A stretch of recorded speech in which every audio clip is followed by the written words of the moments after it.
Good morning all of you. मैं विनोद नागर पुनः आपका श्री अरविंदो आईएएस पर स्वागत करता हूं।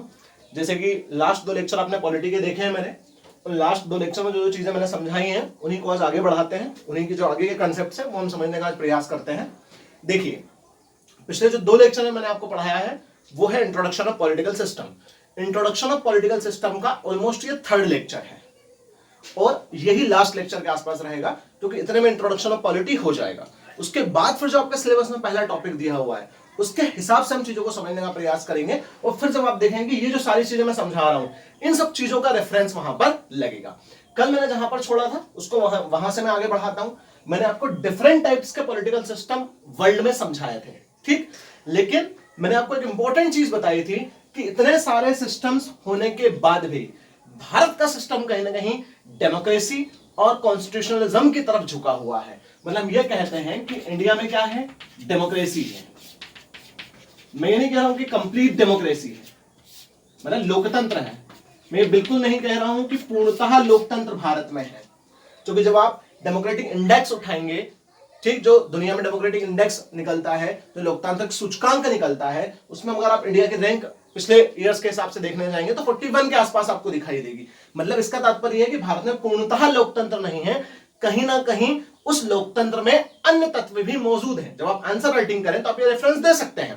तो कल मैंने आपको समझाया था एरिस्टोक्रेसी कुलीन तंत्र है, इज दैट क्लियर। ओलिगार्की मैंने आपको समझाया था, मोनार्की मैंने आपको समझाया था, मैंने आपको भीड़ तंत्र बताया था, ये सारी चीजें मैंने आपको धर्म तंत्र बताया था, थियोक्रेसी जिसको हम बोलते हैं। कहीं ना कहीं इन सबका थोड़ा थोड़ा सा समावेश भारतीय व्यवस्था में देखने के लिए मिलता। आलोचकों का ऐसा मानना है कि कहीं ना कहीं सबका थोड़ा थोड़ा मिक्स है कुछ जगहों पर, लेकिन अगर मोटे तौर पर अगर हम देखेंगे तो मोटे तौर पर भारत में क्या है, लोकतंत्र है, डेमोक्रेसी। क्यों? क्योंकि हमारे यहां लोगों को फंडामेंटल राइट्स मिले हुए हैं, इज दैट क्लियर। लोगों को हमारे यहां पर अधिकार मिले हुए हैं। नेक्स्ट इंपॉर्टेंट बात, लोगों को जो फंडामेंटल राइट्स मिले हैं वो जुडिशरी में जस्टिसिएबल है। जस्टिसिएबल का मतलब क्या होता है कि हमारे यहां पर लोगों को जो मौलिक अधिकार मिले हुए हैं वो न्यायोचित हैं, इज दैट क्लियर। कैसे हैं वो? न्यायोचित हैं। मतलब अगर आपके मौलिक अधिकारों का कोई हनन करता है, एक्सप्लॉइटेशन करता है, तो आप जुडिशरी में जा सकते हैं, न्यायालय में जा सकते हैं, ठीक। जब आप आगे पढ़ेंगे तो आर्टिकल 32 और आर्टिकल 226 2 आर्टिकल्स आपको मिलेंगे। एक है आर्टिकल 32 जो रिलेटेड है किससे, जब आपके मौलिक अधिकारों का हनन होगा तो कहीं ना कहीं उसमें लिखा है संवैधानिक उपचारों का अधिकार, इज दैट क्लियर। संवैधानिक उपचारों का अधिकार, इसका मतलब यह कि अकॉर्डिंग टू आर्टिकल 32 आप कहां जा सकते हैं, सुप्रीम कोर्ट जा सकते हैं अगर आपके मौलिक अधिकारों का हनन हो रहा है तो, इज दैट क्लियर। और अकॉर्डिंग टू आर्टिकल 226 226 के अनुसार आप हाई कोर्ट जा सकते हैं, ठीक है ना। तो ये सारी चीजें, हालांकि ये आगे है, आगे इसको हम देखेंगे। तो भारत में डेमोक्रेसी, फंडामेंटल राइट्स है। हमारे यहां पर लोगों को चुनाव में भाग लेने की अच्छे तरीके से स्वतंत्रता मिली हुई है। मतलब हमारे यहां पर जो लोग हैं, जो पीपल ऑफ इंडिया है, पीपल ऑफ इंडिया अपनी गवर्नमेंट खुद क्या करते हैं, चुनते हैं। किसके माध्यम से? वोट के माध्यम से। तो राइट टू वोट हमारे यहां पर है, लोगों को राइट टू वोट मिला हुआ है, इज दैट क्लियर। तो ये डेमोक्रेसी के इंपॉर्टेंट कहीं ना कहीं कैरेक्टरिस्टिक्स हैं, लक्षण हैं, जो कहीं ना कहीं अगर किसी व्यवस्था में है तो वो व्यवस्था डेमोक्रेसी के, लोकतंत्र के नजदीक मानी जाती है। हालांकि ये वर्ड आगे बार बार आएगा, इसको हम बहुत ज्यादा बार आगे समझेंगे, तो आगे आने वाला है। लेकिन अगर हम इन मोटे तौर पर 3-4 चीजों की बात करें तो कहेंगे भारत का तंत्र किसकी तरफ झुका हुआ है, डेमोक्रेसी की तरफ। और एक और इंपॉर्टेंट बात, सैद्धांतिक तौर पर इंडिया में क्या है, डेमोक्रेसी है। और सैद्धांतिक तौर पर आप देखेंगे तो इंडिया का जो सिस्टम है किस पर डिपेंड है, डेमोक्रेसी पर डिपेंड है, इज दैट क्लियर। और एक और वर्ड कल आया था, वो था कॉन्स्टिट्यूशनलिज्म। कॉन्स्टिट्यूशनलिज्म, हमने जिस व्यवस्था को अपनाया है वो कौन सी व्यवस्था है, कॉन्स्टिट्यूशनलिज्म, संविधानवादी व्यवस्था है। हम जिस सिस्टम की बात करते हैं, we have adopted constitutionalism system. Why? हमारे यहां पर संविधान सर्वोच्च परी है। अगर हम देखें तो हमारे यहां पर क्या है, सुप्रीमेसी है, किसकी, कॉन्स्टिट्यूशन की। हमारे यहां पर कॉन्स्टिट्यूशन की सुप्रीमेसी है। हालांकि हमारे यहां पर सुप्रीम कौन है, सुप्रीम कोर्ट, क्योंकि संविधान का संरक्षक, संविधान का गार्डियन किसको कहा जाता है, गार्जियन, सुप्रीम कोर्ट को कहा जाता है। संविधान की सुरक्षा करने का काम किसके पास है, सुप्रीम कोर्ट के पास है, इज दैट क्लियर। इसीलिए अगर आप देखेंगे तो हमने संविधानवादी व्यवस्था को अपनाया है, कॉन्स्टिट्यूशनलिज्म की व्यवस्था को अपनाया है, is that clear.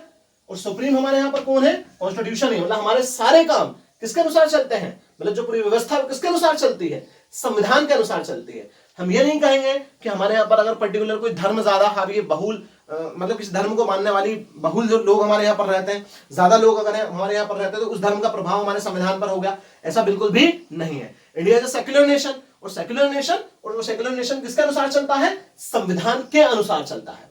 Is that clear? आगे जब हम इसमें देखते हैं तो कुछ जगहों पर ऐसा हुआ है, ये बहुत इंपॉर्टेंट बात है कि कुछ जगहों पर ऐसा हुआ है जब नॉन कॉन्स्टिट्यूशनल जो पावर्स हैं उन्होंने कहीं ना कहीं इसमें इंटरफेयर किया है। मतलब वो व्यक्ति जो कॉन्स्टिट्यूशनल पोस्ट पर नहीं है, वो व्यक्ति जो संवैधानिक पद पर नहीं है, संवैधानिक पद पर ना होते हुए भी उसने कहीं ना कहीं इंडिया के सिस्टम में इंटरफेयर किया था। Is that clear? तो वहां पर हम अगर छोटे मोटे एग्जाम्पल्स को छोड़ दें तो हमारे यहां पर संविधानवादी व्यवस्था है, लेकिन उन एग्जाम्पल्स को ध्यान रखना जरूरी है। जैसे नॉन कॉन्स्टिट्यूशनल पावर मतलब संविधानेतर शक्तियां, संविधानेतर शक्तियां मतलब संविधान से इतर शक्तियां, मतलब वे शक्तियां, मतलब वे पावर्स जिनको संविधान के अकॉर्डिंग कोई शक्ति नहीं मिली है, लेकिन वो संविधान की शक्तियों का उपयोग अपने हिसाब से करने की कोशिश कर रहे हैं और उसे अपने हिसाब से चलाने का प्रयास कर रहे हैं। जैसे फॉर एग्जांपल अगर आप देखें तो एक दो बार इस व्यवस्था का कहीं ना कहीं हम कह सकते हैं कि हनन हुआ है। वो कब है? 1975, जब इंदिरा गांधी के टाइम पर क्या लगी थी देश में? इमरजेंसी। 1975 इंदिरा गांधी के समय इमरजेंसी के टाइम पर, मतलब जो आपातकाल लगा था, उस आपातकाल के समय किसका प्रभाव? संजय गांधी का प्रभाव। Very important concept. कहीं ना कहीं ये इसकी धज्जियां उड़ाता है कॉन्स्टिट्यूशनलिज्म की। कैसे? प्रधानमंत्री के पद पर कौन है? इंदिरा गांधी, लेकिन सत्ता में बहुत ज्यादा प्रभाव किसका देखने के लिए मिला कई बार? संजय गांधी का। संजय गांधी कुछ जगहों पर डोमिनेंट हुए, मतलब प्रभावी हुए, उभर कर ऊपर आए और अपने हिसाब से डिसीजन लेने का उन्होंने प्रयास किया। ऐसे ही एक और एग्जांपल इसका आप दे सकते हैं, जब इस सिस्टम को कहीं ना कहीं फिर संविधानेतर शक्तियों ने प्रभावित करने का प्रयास किया। वो एग्जांपल है डॉक्टर मनमोहन सिंह, हमारे भूतपूर्व प्रधानमंत्री मनमोहन सिंह के सरकार के समय किसका बहुत ज्यादा इंटरफेयर? सोनिया गांधी का इंटरफेयर। Is that clear? ये तो एग्जांपल बहुत ज्यादा इंपॉर्टेंट आपके लिए हो जाते हैं, ये दोनों एग्जांपल। Is that clear? तो अगर इन दोनों एग्जांपल्स को छोड़ दें, मतलब कहीं कहीं कुछ एग्जांपल्स को अगर हम छोड़ दें, तो हमारे यहां पर कौन सी व्यवस्था चलती है? संविधानवादी व्यवस्था चलती है। लेकिन जब भी आप आंसर राइटिंग करें, आपको बिल्कुल रेफरेंस यहां देना है। कभी कभी संविधानेतर शक्तियां, नॉन कॉन्स्टिट्यूशनल पावर्स भी हमारे संविधानवादी जो तंत्र है, संविधानवादी जो सिस्टम है, उस सिस्टम पर हावी हुई और उन्होंने अपना इन्फ्लुएंस दिखाने का वहां पर प्रयास किया। तो इंदिरा गांधी के समय कौन? संजय गांधी, और मनमोहन सिंह की सरकार के समय सोनिया गांधी इसके बेस्ट एग्जांपल्स हैं। Is that clear? तो जनरली हमारे यहां पर एक और तंत्र क्या है? डेमोक्रेसी। तो हम क्या बोल रहे हैं कि यह सैद्धांतिक तौर पर है, मतलब हमारे कॉन्स्टिट्यूशनलिज्म का आधार क्या है? डेमोक्रेसी है। मतलब इसका जो बेस है, इसका मेन बेस क्या है? डेमोक्रेसी रहेगा। मतलब हमारा कॉन्स्टिट्यूशन, मतलब हमारी जो व्यवस्था है, मैं कॉन्स्टिट्यूशन के सिस्टम बोलूं तो ज्यादा सही रहेगा, हमारा जो सिस्टम है वो इन दोनों की तरफ कहीं ना कहीं काफी ज्यादा झुका हुआ है। Is that clear? अब आगे आप समझने का प्रयास कीजिए। डेमोक्रेसी में जहां पर भी डेमोक्रेसी है, उस डेमोक्रेसी के 3 पिलर होते हैं। There are 3 pillars of democracy. Democracy के 3 पिलर्स हैं। पहला पिलर कौन सा होता है डेमोक्रेसी का? वो है आपका एग्जीक्यूटिव। एग्जीक्यूटिव का हिंदी क्या होता है? कार्यपालिका। सेकंड पिलर की अगर आप बात करेंगे तो वो है लेजिस्लेचर, और लेजिस्लेचर का हिंदी क्या होता है? विधायिका। और थर्ड जो होता है वेरी इंपॉर्टेंट, वो होता है जुडिशरी, और जुडिशरी का हिंदी क्या होता है? न्यायपालिका। 3 वर्ड आपको बहुत इंपॉर्टेंटली दिख रहे होंगे, एग्जीक्यूटिव कार्यपालिका, लेजिस्लेचर विधायिका, और जुडिशरी न्यायपालिका। Is that clear? And the fourth unofficial pillar, और जो फोर्थ अनऑफिशियल पिलर है वो है मीडिया। Is that clear? आई बात इतनी समझ में? तो एग्जीक्यूटिव, लेजिस्लेटिव या लेजिस्लेचर और जुडिशरी। यहां पर लेजिस्लेचर का काम होता है किसी भी कानून या लॉ को बनाना, मतलब लॉ मेकिंग बॉडी। हम ये कह सकते हैं कौन सी बॉडी है ये, law making body. Is that clear?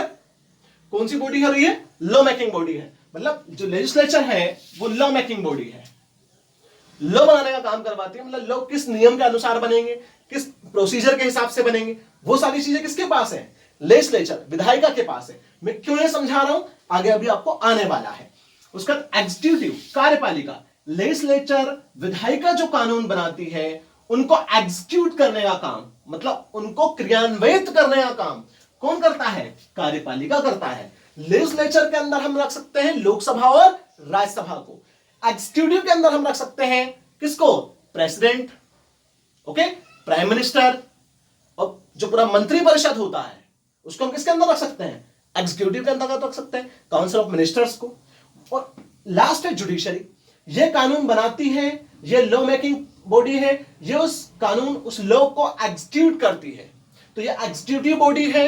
और जो थर्ड है जुडिशरी, अगर इन्होंने जो कानून बनवाया, मतलब अर्थात इन्होंने क्रियान्वित किया यहां से बनकर, तो जो कानून बनकर क्रियान्वित इनके द्वारा हो रहा है वो कानून संविधान का उल्लंघन तो नहीं करता है, संविधान पर बेस्ड है या नहीं है, कॉन्स्टिट्यूशन का एक्सप्लॉइटेशन तो नहीं कर रहा है, इसकी जांच कौन करेगा, जुडिशरी। क्योंकि there is independent judiciary in India, Bharat में स्वतंत्र न्यायपालिका का कंसेप्ट है। हालांकि कुछ जगह जब आप आगे पढ़ेंगे, देखेंगे, तो आप एक इंपॉर्टेंट बात आपको देखने के लिए मिलेगी कि कई जगहों पर आपको कुछ डिसीजंस ऐसे मिलेंगे जिनमें आपको लगेगा कि कहीं ना कहीं जुडिशरी ने सरकार के प्रभाव में डिसीजन दे दिया हो, कहीं ना कहीं ऐसा लगेगा आपको कुछ डिसीजंस के मामले में। जब आगे मैं सुप्रीम कोर्ट के कई सारे डिसीजंस आपको पढ़ाऊंगा तो आपको ऐसा लग सकता है। लेकिन अगर हम संविधान के अकॉर्डिंग बात करें तो जुडिशरी हमारे यहां पर सर्वोपरि है, सुप्रीमेसी जुडिशरी की है। और इन दोनों के द्वारा जो कार्य क्रियान्वित किए जा रहे हैं, इसके द्वारा जो कार्य क्रियान्वित होता है, उसके द्वारा जो लॉ बनता है, वो लॉ संविधान पर बेस्ड है या नहीं, इसकी जांच कौन करता है, जुडिशरी करता है।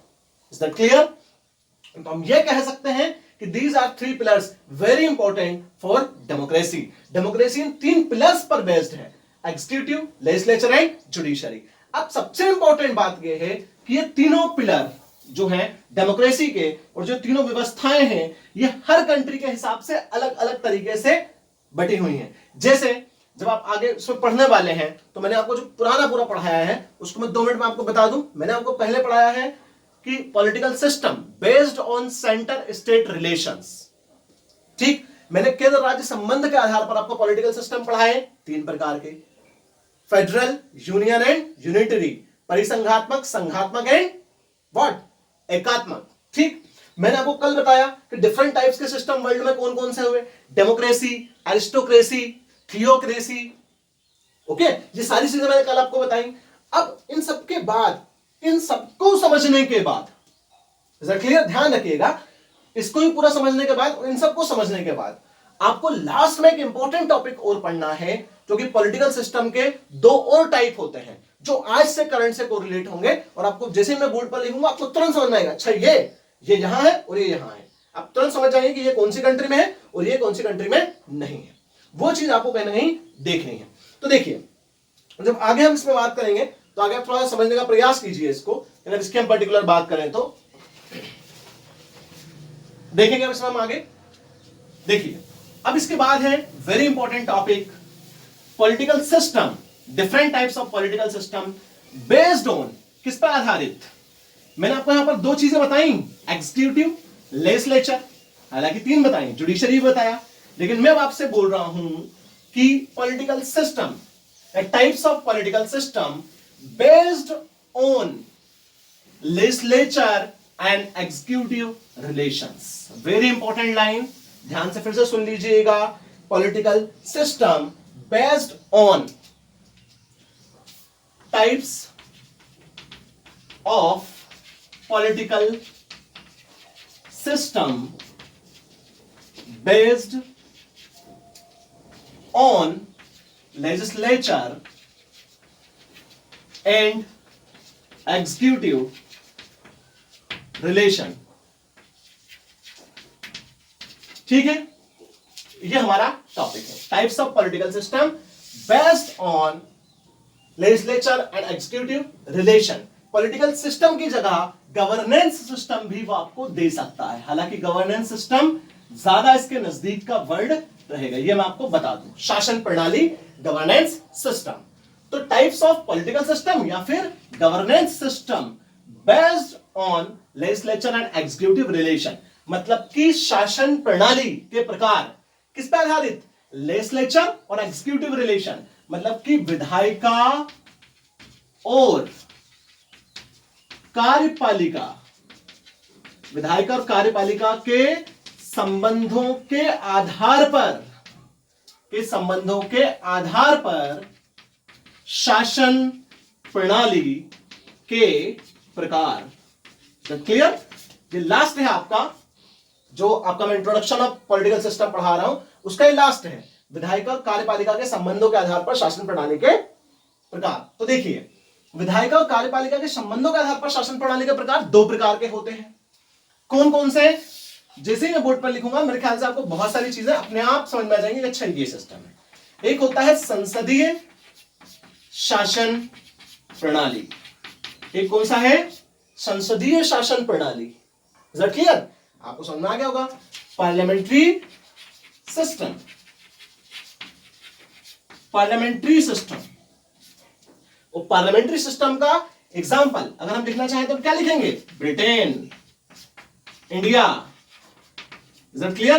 ब्रिटेन इसका क्लासिक एग्जाम्पल है, इंडिया भी है। मैंने कहा इंडिया नहीं है, ब्रिटेन इसका बिल्कुल क्लासिक एग्जाम्पल है। किसका? संसदीय शासन प्रणाली का। और एक होती है अध्यक्षीय शासन प्रणाली। अध्यक्षीय शासन प्रणाली मतलब प्रेसिडेंशियल सिस्टम, प्रेसिडेंशियल सिस्टम। और प्रेसिडेंशियल सिस्टम कहां? इसका शानदार एग्जांपल है अमेरिका। Is that clear? अब आपको समझ में यहां से आएगा। Clear topic? विधायिका और कार्यपालिका के संबंधों के आधार पर शासन प्रणाली के प्रकार। तो parliamentary system and presidential system. अगर हम संसदीय शासन प्रणाली की बात करें तो कहां पर है? ब्रिटेन में है। अब देखिए, आप आगे आपको बहुत ज्यादा डेप्थ में इसको पढ़ना रहेगा, लेकिन मैं यहां पर आपका इंट्रोडक्शन ऑफ पॉलिटिकल सिस्टम समझा रहा हूं। तो इंट्रोडक्शन ऑफ पॉलिटिकल सिस्टम में आपको थोड़ी सी अप्रोच इसकी पता होना चाहिए कि थोड़ी अप्रोच क्या है। कुछ बातें, दो चार पांच मोटी मोटी बातें हैं, वो आप समझने की कोशिश आप इसमें कीजिए तो वो क्लियरली हो जाएगा कि ये व्यवस्था कैसी है।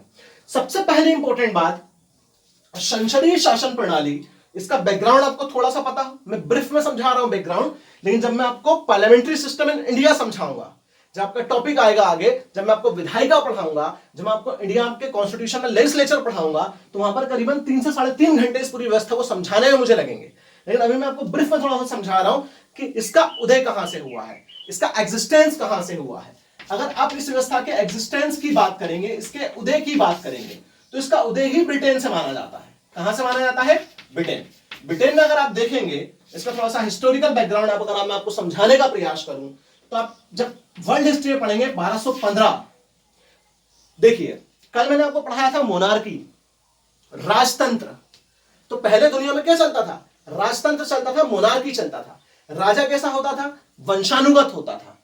और वंशानुगत होने के साथ साथ जो अधिकार है एग्जीक्यूटिव, मैंने पढ़ाया था आपको, एग्जीक्यूटिव, लेजिस्लेचर और जुडिशरी, तीनों चीजें पढ़ाई मैंने अभी आपको।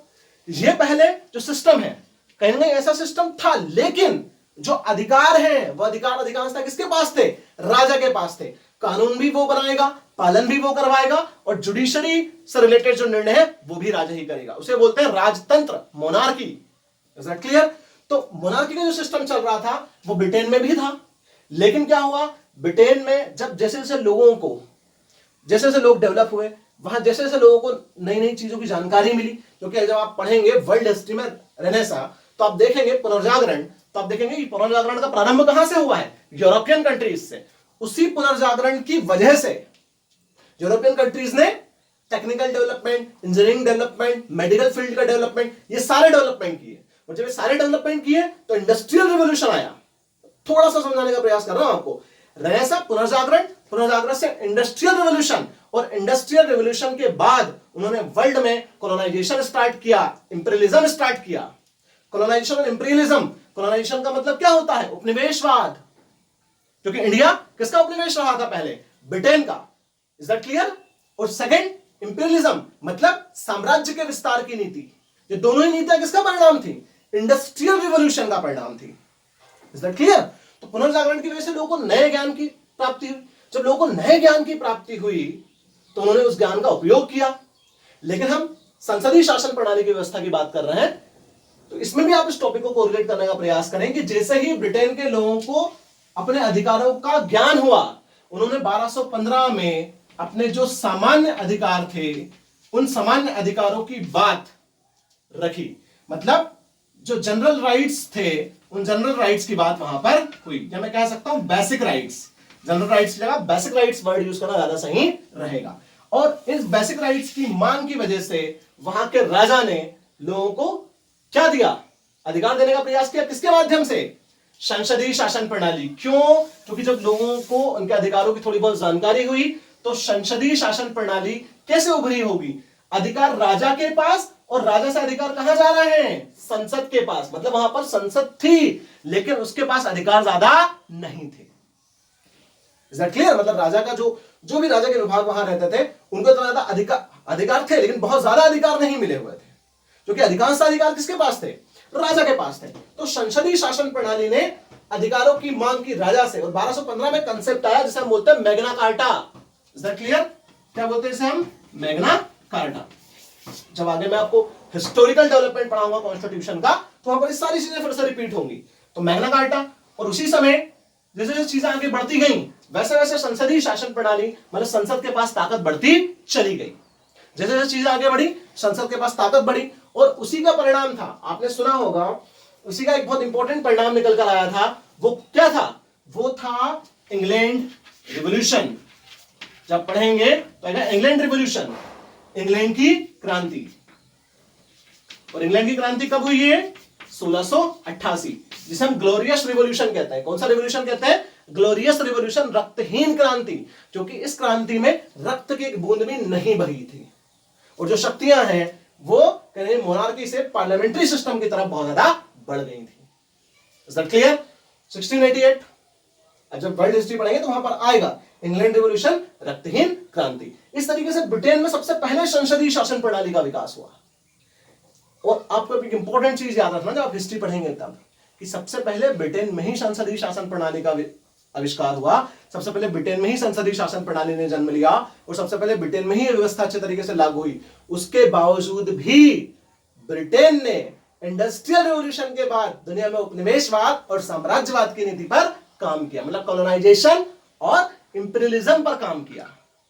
मतलब हम कह सकते हैं कि जिस आदर्श आइडियल प्रणाली सिस्टम को लेकर वो आगे बढ़ा था, अन्य देशों पर वो प्रणाली उसने लागू नहीं की। इससे एक चीज हमें क्या सीखने के लिए मिलती है कि जब भी किसी भी कोई भी पर्सन हो, या कोई भी संस्था हो, इंस्टीट्यूशन है, कोई भी सिस्टम हो, जब उस सिस्टम को कोई वीक, मतलब कोई कमजोर व्यक्ति का शोषण करने का मौका मिलता है तो जनरली शोषण करता है। इसलिए तो हम कहते हैं जो वीक होता, कमजोर होता, शोषण होता ही है। ये पर्टिकुलर हिस्ट्री में देखने के लिए मिलेगा आपको कि जो भी कमजोर है उसका शोषण हुआ ही है। इसलिए जरूरी क्या है कि अपने आपको कमजोर ना बनाते हो, क्या बनाए? ताकतवर। और कैसे? वो होता नॉलेज से। क्योंकि जब पूरा वर्ल्ड हिस्ट्री पढ़ेंगे तो आप देखेंगे ज्ञान ने लोगों को कहां से कहां पहुंचाया है। ठीक है, थोड़ा सा प्रवचन टाइप का हो गया होगा। चलिए आगे बढ़ते हैं, इसमें देखते हैं इंग्लैंड रिवॉल्यूशन, तो संसदीय शासन प्रणाली। अब संसदीय शासन प्रणाली को अगर विशेषताएं अगर वर्तमान में हम देखें तो विशेषताएं क्या है?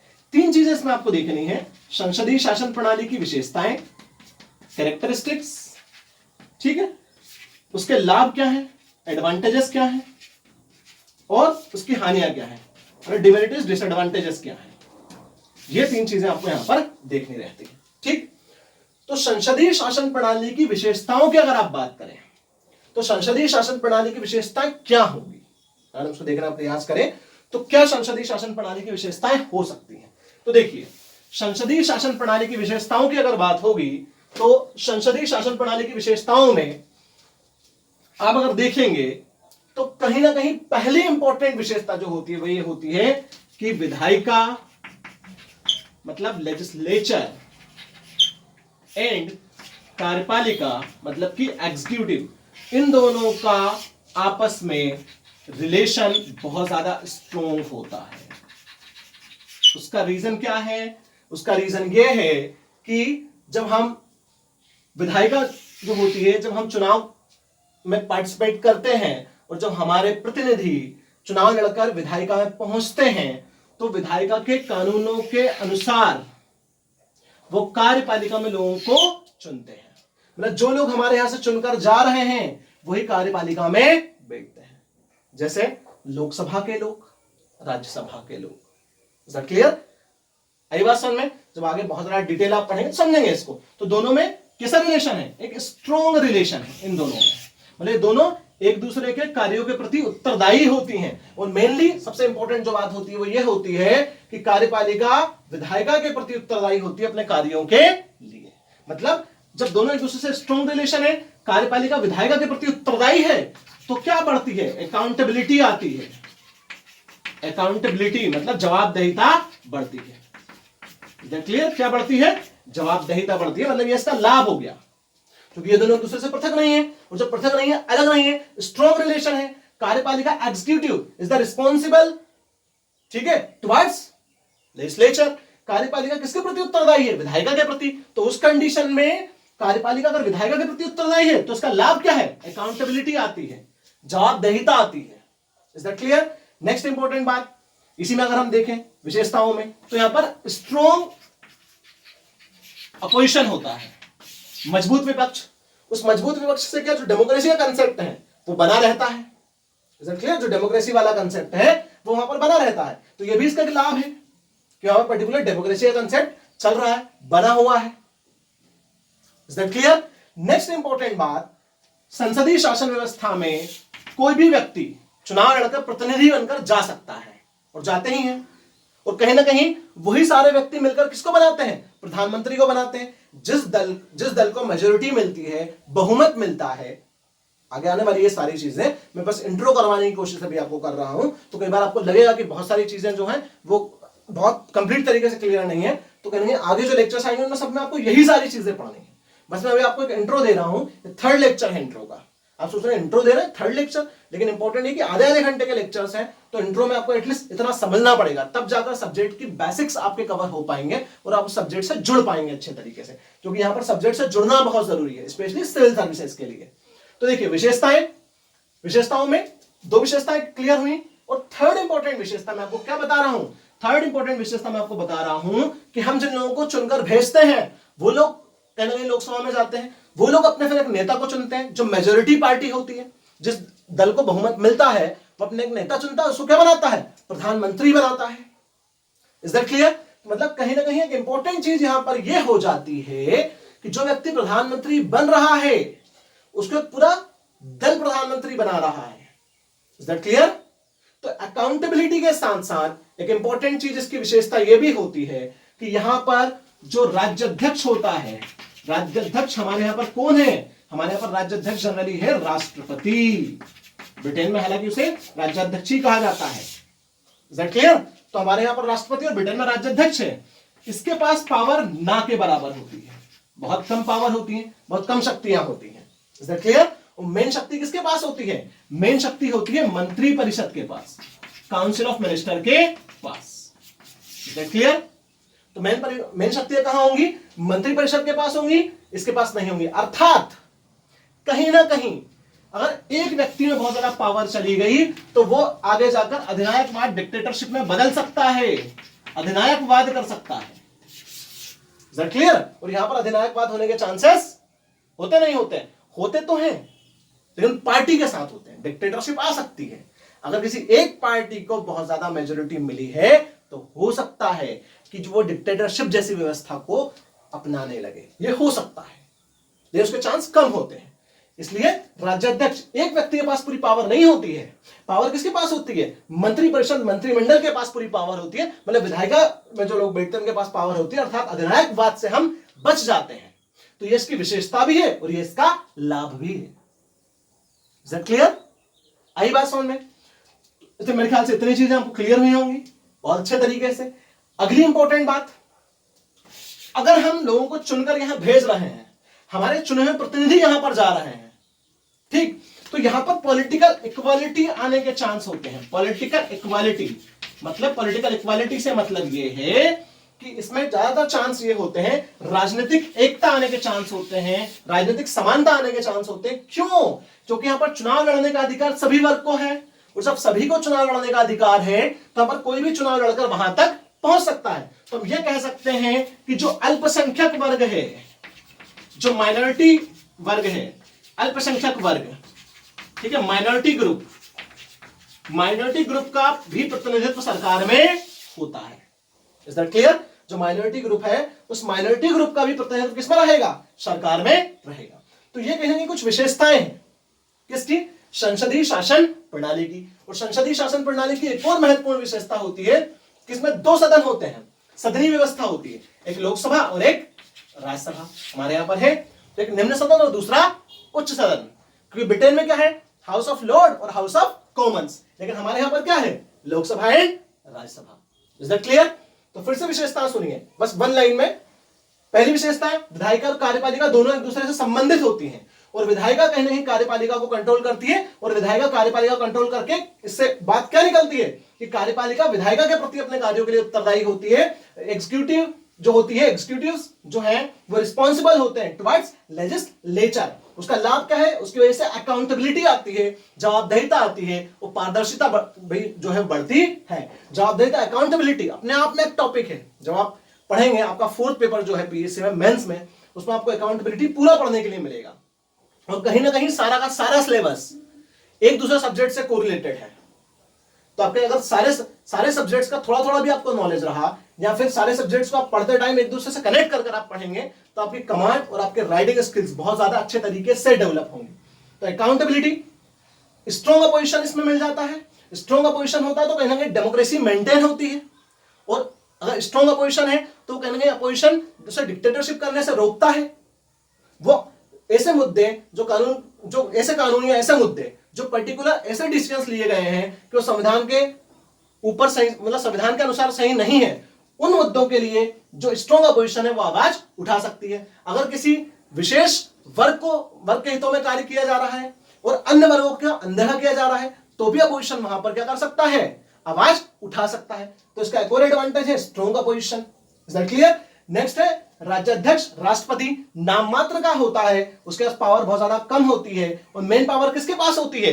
मंत्री परिषद के पास होती है। मेन जो पावर्स है वो किसके पास है? मंत्री परिषद के पास है, और मंत्री परिषद उन पावर्स का उपयोग कर निर्णय लेते हैं। ठीक, तो कहीं ना कहीं हम अधिनायकवाद से थोड़ा सा बच जाते हैं। Is that clear? अगली इंपॉर्टेंट बात ये जो है, इसमें कहीं ना कहीं हम ऐसे लोगों को चुनकर भेजते हैं जो हमारे हिसाब से सही होते हैं। हालांकि इंडिया में ऐसा होता नहीं है। लोग वोटिंग की जब नंबर आता है तो लोग पता नहीं क्या सोचकर वोट करते हैं।